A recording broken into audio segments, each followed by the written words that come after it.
எனது ஆட்சியின் கீழ் எந்த ஒரு நிலையிலும் பிரிவினைவாதத்திற்கு ஒருபோதும் இடமளிக்கப்பட மாட்டாது. இனி ஒருபோதும் இந்த நாட்டில் யுத்தம் என்ற ஒன்று ஏற்படாதிருப்பதே எனது அரசாங்கத்தின் இலக்காகும். இரத்த வெள்ளத்தினாலோ அல்லது வெடிகுண்டுகளாலோ நாட்டை கட்டியெழுப்ப முடியாது. அமைதியால் மட்டுமே அபிவிருத்தி அடைந்த நாட்டை உருவாக்க முடியும் என ஜனாதிபதி அனுரகுமார் திசாநாயக்க தெரிவித்தார். நேற்று இடம்பெற்ற 17வது தேசிய போர் வீரர்கள் தின நிகழ்வில் கலந்து கொண்டு உரையாற்றிய போதே ஜனாதிபதி இதனை தெரிவித்தார். நிகழ்வில் தொடர்ந்து உரையாற்றிய அவர், தமக்காக அன்று ஏனையோருக்காகவும் நாட்டின் அமைதிக்காகவும் தமது உயிரை தியாகம் செய்த ராணுவ வீரர்களுக்கும் அவர்களை நாட்டுக்காக அர்ப்பணித்த பெற்றோர்களுக்கும் நாடு என்ற ரீதியில் எமது கௌரவத்தையும் நன்றியையும் தெரிவித்துக் கொள்கின்றோம்.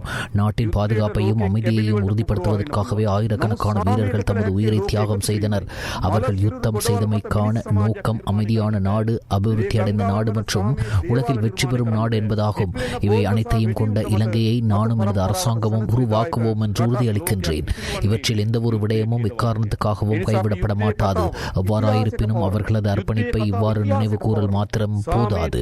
அவர்களது இறுதி இலக்கான ஒற்றுமையான நாட்டை கட்டியெழுப்ப வேண்டும். தற்போது நாட்டில் ஒற்றுமையை விரும்பாத ஒரு பாதையையும் ஒற்றுமையை அங்கீகரிக்கும் மற்றொரு பாதையும் காணப்படுகின்றன. எதிர்காலத்தில் இவ்வாறான சவால்களை எதிர்கொண்டாலும் நாம் இரண்டாவது பாதையை மாத்திரமே தெரிவு செய்வோம். தற்போது சர்வதேசத்தின் மத்தியில் இலங்கையின் நட்பெயரை ஸ்திரப்படுத்தியிருக்கின்றோம்.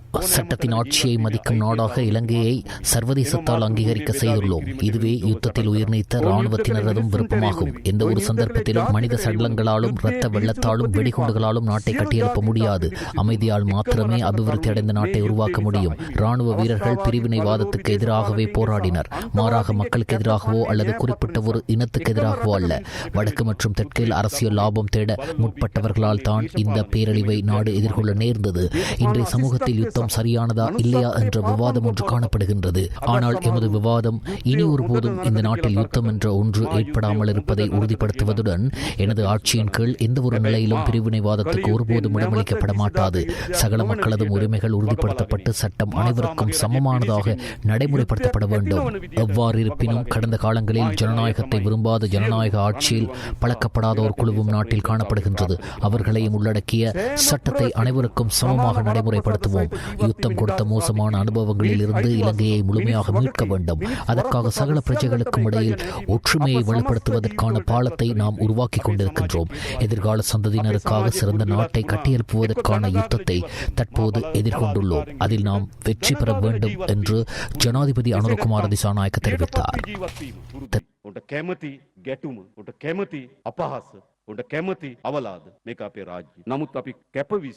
ஜனாதிபதி அனுரகுமார திசாநாயக்க ராகமையில் அமைந்துள்ள ரணவீரு செவன நலன்புரி மையத்துக்கு நேற்று முற்பகல் விஜயம் செய்து அங்கு தங்கி சிகிச்சை பெற்று வரும் பாதுகாப்பு படையினரின் நலம் விசாரித்தார். இங்கு பாதுகாப்பு படையினர்களுடன் சுமூகமாக கலந்துரையாடிய ஜனாதிபதி தாய்நாட்டின் ஒருமைப்பாட்டுக்காக அவர்கள் அனைவரும் செய்த அர்ப்பணிப்பை பாராட்டினார். அதனைத் தொடர்ந்து ரணவீரு செவன நிலையத்தில் பணியாற்றும் வைத்தியர்கள் உள்ளிட்ட ஊழியர்களுடன் கலந்துரையாடிய ஜனாதிபதி அனுரகுமார திசாநாயக்க சிகிச்சை பெற்று வரும் படையினருக்கு மேலும் வழங்கக்கூடிய மருத்துவ மற்றும் ஏனைய வசதிகள் குறித்தும் ஆராய்ந்தார். விஞ்ஞான மற்றும் தொழில்நுட்பத்துறை அமைச்சர் பேராசிரியர் கிருஷாந்த் அபேசேன், தொழில் பிரதி அமைச்சர் மஹிந்த ஜெயசிங்க, பாதுகாப்பு அமைச்சின் செயலாளர் air vice marshal Sampath Thuyacontha, ராணுவ தளபதி லெப்டினன்ட் ஜெனரல் லசந்த் ராட்ரிகோ, ராணுவ சேவைகள் மற்றும் புனர்வாழ்வு பணிப்பாளர் RGLK வீரகோன், ரணவீரு சேவா அதிகார சபையின் தலைவர் ஓய்வு பெற்ற பிரிகேடியர் செனரத் கோஹோன உள்ளிட்ட பலர் இந்நிகழ்வில் கலந்து கொண்டனர்.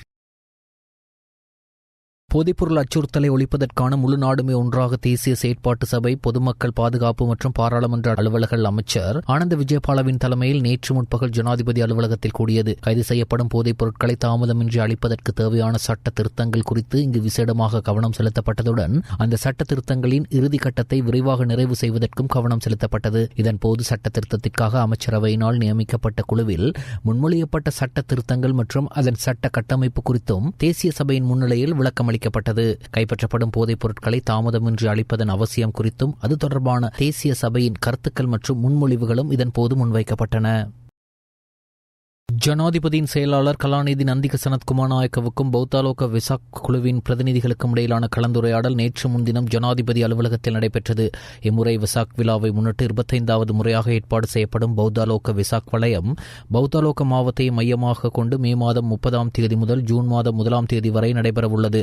ஜனாதிபதி அனுரகுமார திசாநாயக்கவின் அறிவுறுத்தலின் பேரில் ஜனாதிபதி அலுவலகத்தின் தலையீட்டுடன் அனைத்து அரச மற்றும் தனியார் நிறுவனங்களின் பங்களிப்புடன் இதனை மிக விமர்சையாக நடத்துவதற்கு ஏற்பாடுகள் செய்ய செய்யப்பட்டுள்ளதுடன் இது தொடர்பான பூர்வாங்க ஏற்பாடுகள் மற்றும் மக்களுக்கான வசதிகளை வழங்குவது குறித்தும் இங்கு விரிவாக கலந்துரையாடப்பட்டது. அரசியல் என்பது அபிவிருத்தியிலிருந்து வேறுபட்ட ஒன்றல்ல என்றும் அரச நிர்வாகத்தில் நாம் மேற்கொள்ளும் ஒவ்வொரு தெரிவும் தீர்மானமும் அதன் மூலமாகவே வடிவமைக்கப்படுகின்றன என்றும் பிரதமர் கலாநிதி அருணி அமரசூரிய தெரிவித்தார். ஐக்கிய ராஜ்யத்திற்கான உத்தியோகபூர்வ விஜயத்தை மேற்கொண்டுள்ள பிரதமர் கலாநிதி அருணி அமரசூரிய சசெக்ஸ் பல்கலைக்கழகத்தின் அபிவிருத்தி கற்கை நிறுவனத்தின் 60வது ஆண்டு நிறைவை முன்னிட்டு நடைபெற்ற மாநாட்டில் உரையாற்றும் போதே இதனை தெரிவித்தார். நேற்று முன்தினம் இலங்கையிலிருந்து புறப்பட்ட பிரதமர் உள்ளிட்ட தூதுக்குழுவினர் இலங்கை நேரப்படி நேற்று முன்தினம் இரவு 8 மணி அளவில் லண்டன் ஹீத்ரோ விமான நிலையத்தை சென்றடைந்தனர். ஹீத்ரோ விமான நிலையத்தில் பிரதமரையும் குழுவினரையும் ஐக்கிய ராஜ்யத்திற்கான இலங்கை உயர்ஸ்தானிகர் நிமால் சேனாதீர, ஐக்கிய ராஜ்யத்தின் வெளிவிவகார பொதுநலவாய மற்றும் அபிவிருத்தி விவகாரங்களுக்கான அமைச்சின் செயலாளர் விசேட பிரதிநிதியும் இலங்கைக்கான முன்னாள் பிரித்தானிய உயர்ஸ்தானிகருமான ரிச்சர்ட் வைட்லாஷ் உள்ளிட்ட ராஜதந்திர அதிகாரிகள் குழுவினர் மிகவும் அன்புடன் வரவேற்றனர். ஸ்ரீலங்கன் ஏர்லைன்ஸ் நிறுவனத்தின் முன்னாள் நிறைவேற்று பணிப்பாளர் கபில சந்திரசேனவின் மரணம் தொடர்பான மேலதிக விசாரணை அறிக்கை கொழும்பு குற்றப்பிரிவினரால் நேற்று கோட்டை நீதிவான் பசான் அமரசேன முன்னிலையில் சமர்ப்பிக்கப்பட்டது. இதன்போது கபில சந்திரசேன தங்கியிருந்த இல்லத்தில் சிசிடிவி கேமராக்கள் இயங்கிய போதிலும் அவற்றில் காட்சிகள் எதுவும் பதிவாகவில்லை என கொழும்பு குற்றப்பிரிவினர் தெரிவித்திருந்தனர். 3வது நாளாக நடைபெற்ற இந்த நீதிவான் விசாரணையின் போது கொழும்பு குற்றப்பிரிவு அதிகாரி நீதிமன்றில் பல முக்கிய உண்மைகளை முன்வைத்தார். கபில சந்திரசேன மரணமடைந்த அரவிந்தடி சில்வாவின் இல்லத்தில் வாகனங்களை நிறுத்துவதற்கான கீழ்த்தளத்தில் 2 வாகனங்கள் தரிப்பிடங்கள் உள்ளதாகவும் அவற்றின் வழியாக வீட்டிற்குள் நுழைய முடியும் என்றாலும் தற்போதைய விசாரணைகளின்படி வெளிநபர் எவரும் அவ்வாறு வீட்டிற்குள் நுழைந்தமை உறுதிப்படுத்தப்படவில்லை என்று அவர் குறிப்பிட்டார். நீதிமன்றத்திற்கு அழைக்கப்பட்டிருந்த பல சாட்சியாளர்களுள் தேவையற்றவர்களை விடுவிக்க நடவடிக்கை எடுக்குமாறு போலீசாருக்கு பணித்த நீதிவான் சாட்சிகளிடையே போலீஸ் அதிகாரிகளும் இருப்பதால் அவர்களை நீண்ட நேரம் வைத்திருப்பது பொருத்தமற்றது என கூறி பிரதான சாட்சி விசாரணையை ஒத்திவைத்தார். எனினும் நேற்றைய தினம் 4 முக்கிய சாட்சிகளின் வாக்குமூலங்கள் பதிவு செய்யப்பட்டன. விசாரணைகளுக்காக நீதிமன்றத்தால் இவ்வழக்கு எதிர்வரும் ஜூலை மாதம் 1ஆம் திகதிக்கு ஒத்திவைக்கப்பட்டுள்ளது.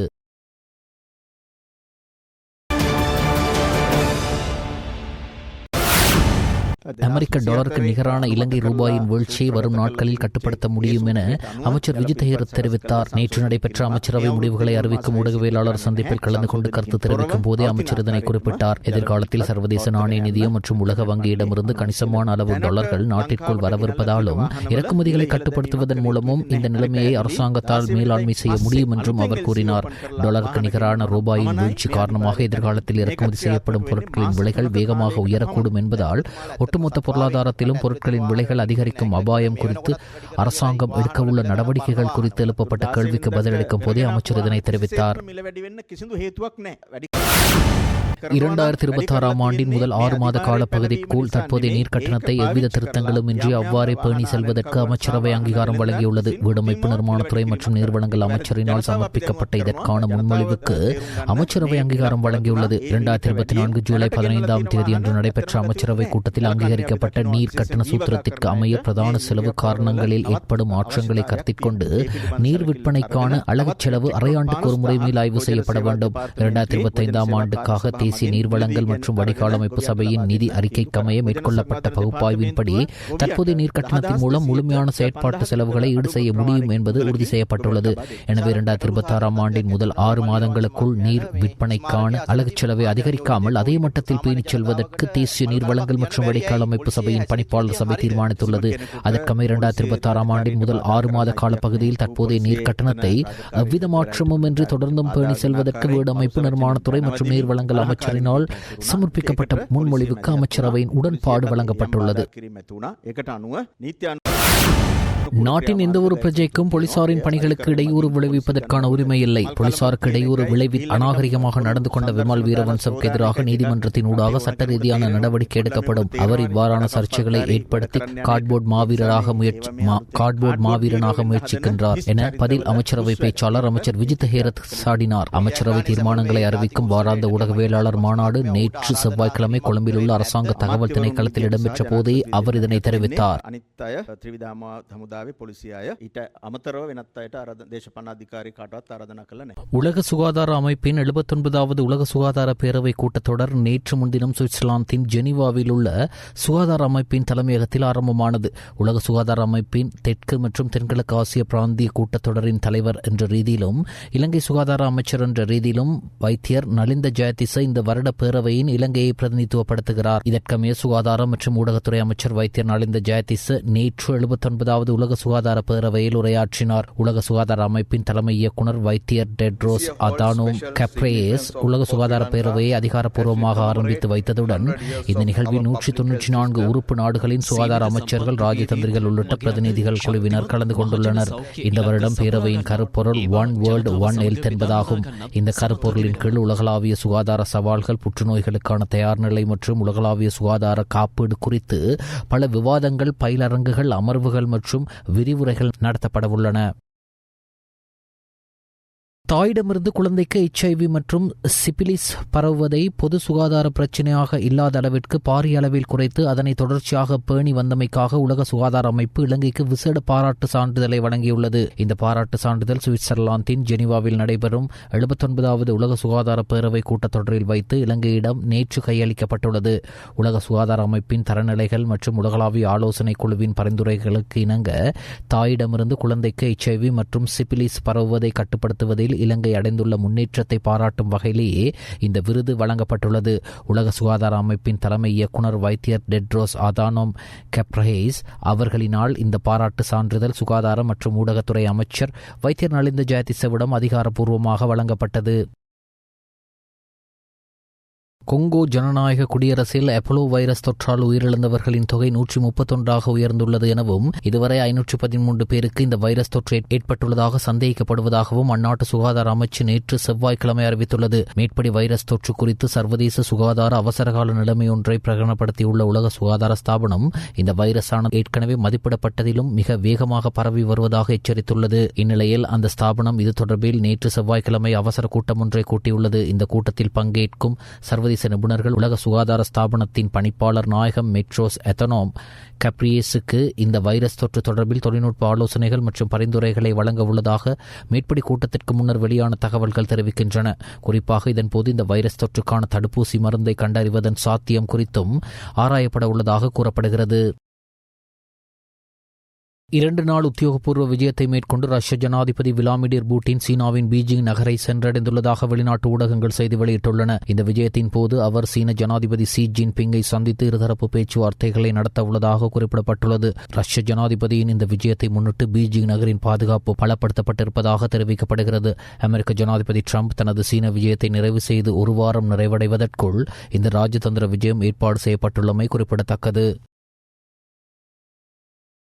IPL போட்டியின் 64வது போட்டி நேற்று ஜெய்ப்பூரில் நடைபெற்றது. ராஜஸ்தான் ராயல்ஸ் அணிக்கும் லக்னோ சூப்பர் ஜெயிண்ட் அணிக்கும் இடையிலே இந்த போட்டி நடைபெற்றது. நாணய சுழற்சியில் வெற்றி பெற்ற ராஜஸ்தான் ராயல்ஸ் அணி முதலில் களத்தடுப்பில் ஈடுபட்டது. முதலில் துடுப்படுத்த ஆடிய லக்னோ சூப்பர் ஜெயிண்ட் அணி 20 ஓவர்களில் 220 ஓட்டங்களுக்கு 5 விக்கெட்டுகளை இழந்தது. மிச்சல் மார்ஷ் 96 ஓட்டங்களையும் ஜாஸ் லிங்கில்ஸ் 60 ஓட்டங்களையும் பெற்றுக் கொடுத்தனர். 225 ஓட்டங்களை பெற வேண்டிய நிலையில் ஆடுகளத்திற்குள் நுழைந்த ராஜஸ்தான் ராயல்ஸ் அணி 19.1 ஓவரில் 225 ஓட்டங்களை பெற்று 3 விக்கெட்டுகளை இழந்தது. ராஜஸ்தான் ராயல்ஸ் அணி சார்பில் வைபவ் சூரியவன்சி 93 ஓட்டங்களையும் துருவ் ஜுரேல் 53 ஓட்டங்களையும் பெற்றுக் கொடுத்தனர். இப்போட்டியில் ராஜஸ்தான் ராயல்ஸ் அணி 7 விக்கெட்டுகளால் வெற்றி பெற்றது.